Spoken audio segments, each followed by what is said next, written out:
they were entertaining after the first 6 minutes of this ball game, Nico.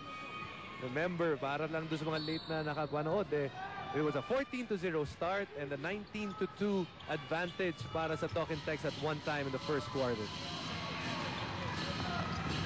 Natural lamang na itong Pure Foods hindi nagmamadali. Here's Ralini. And he will miss. Rebound for the phone pass. Pagkakataon para sa Talking Tex. They're down by just 5. But that was a trap that we were saying. Talking Tex was able to make Pure Foods rush a little. Pero yung tira niya, medyo madali rin yun yung kay Yancy De Ocampo. Could have settled for something else. So again, itong Pure Foods taking their sweet time as Roger Yap spots up from the free throw line.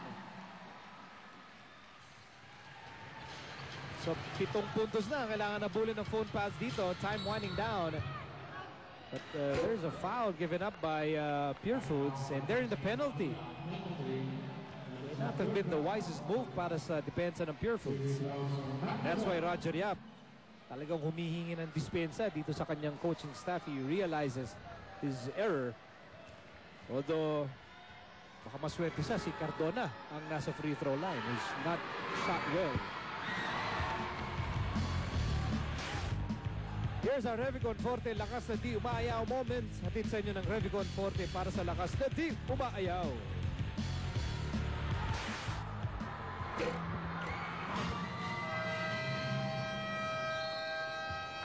Six-point lead para sa Pure Foods. We have a timeout with